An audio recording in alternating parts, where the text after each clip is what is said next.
ever really stopped and thought about what thinking is? Like our minds, they handle all this stuff. Facts, feelings, that out-of-nowhere donut craving. Yeah. But how do we even start to build something that complex? That's what's got me so into this book, Principles of Synthetic Intelligence by Joscha Bach. It's like a sneak peek into how our minds work. It's a question that's had philosophers and scientists going for ages, and what Bach does so well is connect those big abstract ideas to the practical world of AI. Right, right. So we're diving deep into this whole cognitive architecture thing, yeah. Building a mind, like brick by brick, metaphorically speaking. But where do you even begin? Okay, imagine you're trying to figure out a car engine. You could read every manual, every theory, but nothing beats getting your hands dirty, taking it apart, seeing how it all fits together. That's what AI research lets us do with the mind. So it's more than building fancy machines that can play chess or write poems. It's about using those machines to understand ourselves better. Exactly. And it demands a level of precision that philosophy alone just can't get. Bach argues to really get the mind, we need to move past ideas that just sound good. We have to make them concrete, turn them into models we can build and test. And yeah, sometimes those models, they fail, and they fail big. That's the cool part about experimenting, right? Even those spectacular crashes can teach you something. Reminds me of those old school computer programs. One tiny mistake, and boom, the whole thing blows up. Exactly. It shows how fragile intelligence is, how even small differences can have huge effects. And that brings us to Dietrich Dörner's PSI theory, a perfect example of this build-to-understand idea. Okay, so PSI, that's Principles of Synthetic Intelligence, right? But we're not talking about, like, recreating a brain cell by cell here, are we? Nope, not at all. Think of it like this. Weather forecasters can predict the weather without keeping track of every single air molecule. Same idea with PSI. It's about the principles behind how the mind works, not copying the brain's physical structure piece by piece. So understanding the software, the processes, not getting lost in the hardware details. Precisely. And what makes PSI so interesting is how even simple systems with the right rules can do surprisingly complex things.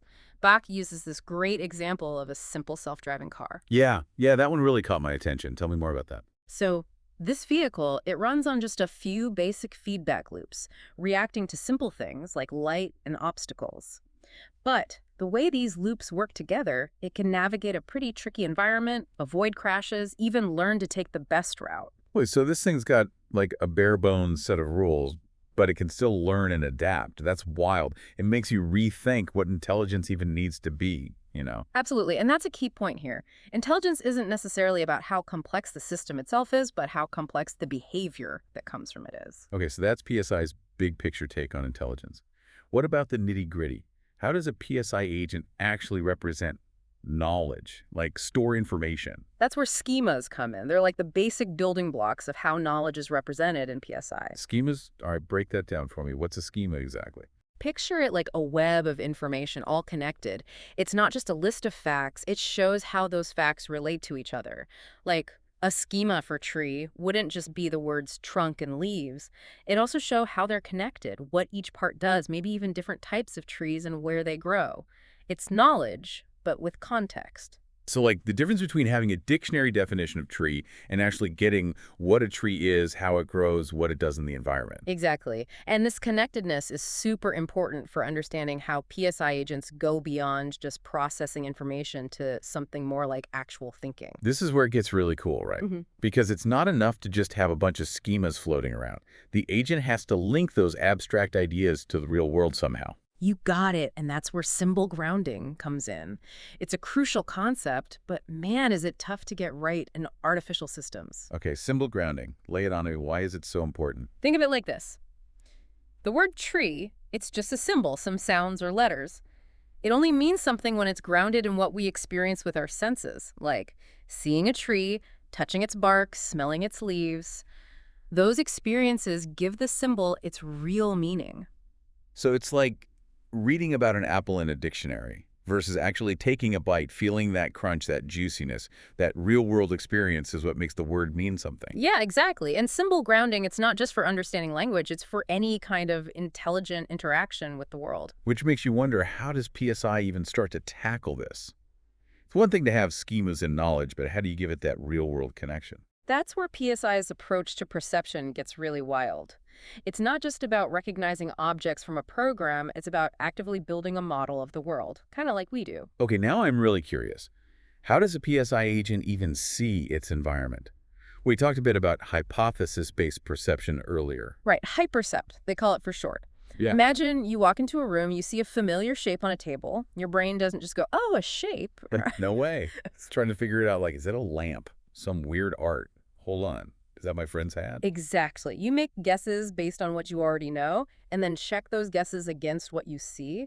That's basically hypercept in action. So instead of pre-programmed definitions, the PSI agent uses its own knowledge, those schemas, to make smart guesses about what it's seeing. Exactly. And that lets it handle new situations, new objects, way more flexibly, way more adaptively. It's constantly updating its situation image. It's like the agent's mental map of its surroundings based on any new information it gets. Situation image. Okay, like the agent's own little world model. Exactly. And here's the cool part, how this ties into learning. Say that same agent runs into something it's never seen before, tries to use its existing schemas, but nothing quite fits. This triggers a kind of surprise, even wonder within the system. Hold on, surprise and wonder. We are talking about a computer program, right? I know, it sounds weird, but even in their simulated form, these emotional responses are super important for learning and exploring in PSI. Okay, you're blowing my mind here. Yeah. So you're saying by programming in these, like, fake emotions, PSI agents can actually learn and adapt more like humans do. Yep. Think about it when something unexpected happens. We pay attention, right? We want to figure it out, make sense of it. And that's what these simulated emotions do for PSI agents. They highlight what the agent doesn't know, pushing it to find out more, to get a better grasp of the world. That's incredible. Makes you wonder, if we can simulate these basic emotions like surprise, wonder, can we take it further? Could we build machines that feel the full range of human emotions? That's a question Joscha Bach really grapples with in the book. He gets into how PSI tries to model more complex emotional states like fear, hope, even grief, by messing with the balance of what it calls urges and modulators. Okay, back up a sec. Urges and modulators, what are those again? Remember, PSI agents, they aren't just logic machines. They've got basic needs, stuff like fuel, for example. These needs, they're represented as urges in the system. Modulators, on the other hand, they're like control knobs for the agent's thinking processes. So if our PSI agent is low on fuel, its fuel urge goes up, and that triggers certain modulators that make finding fuel a bigger priority. You got it. And by tweaking how sensitive these modulators are, you can kind of simulate different emotional states. Like if you make it more sensitive to threats, the agent might become more cautious, maybe even act scared. So it's not really feeling fear the way we do, but it starts to act in ways we associate with fear, like being more careful. Exactly. It's a simplified model, sure, but it raises a fascinating question. Are our emotions really that different? Maybe they're also just the result of complex interactions between our needs, our past experiences, and how our brains process information. That's a pretty deep thought, that our emotions, these things that feel so personal, so subjective, could be boiled down to algorithms and feedback loops. Makes you wonder what else is possible if we crack the code of emotions in AI. It really makes you think about emotions in a whole new way, like there are these algorithms running in the background. But even if we can model those internal states, there's still this big one looming out there, language. We touched on it before, how it's a whole other beast. It is. Language, it's like the holy grail of AI, so tied to our thoughts, our culture, even our sense of self. And PSI, as smart as it is, it still struggles with that, huh? It does. See, language isn't just about knowing words and grammar on their own. It's about context, what people mean, all those unspoken things we get as humans.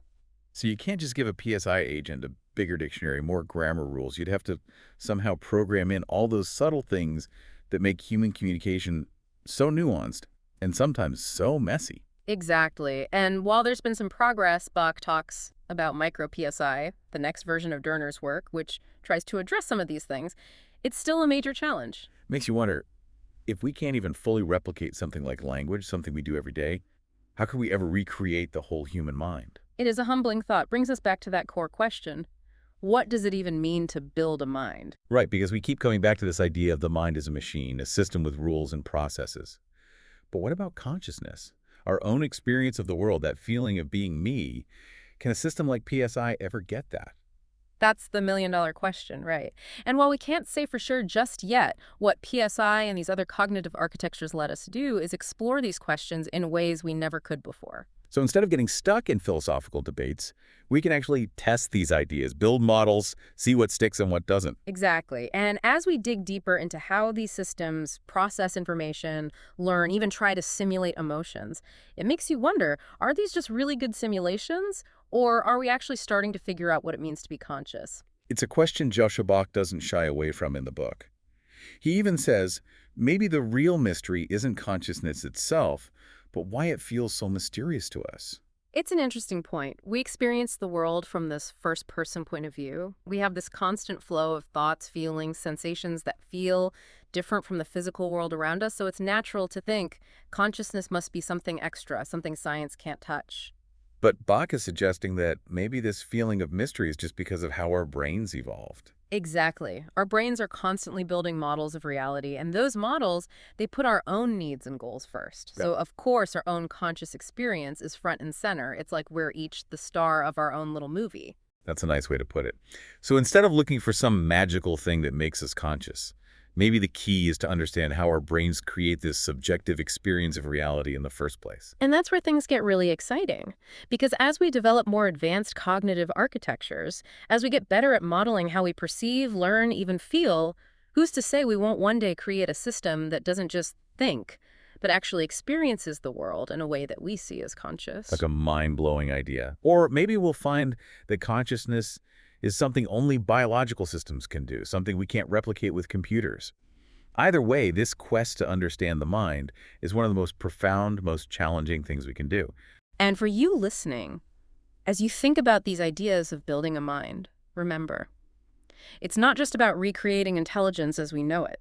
It's about exploring all the different ways intelligence could It's exist. about pushing past what we thought was possible, and who knows, maybe finding something truly amazing along the way. Absolutely. This deep dive into Joscha Bach's Principles of Synthetic Intelligence has been quite a journey, and I hope it's given you some new questions to ponder, some new ideas to explore as you continue your own exploration of the mind.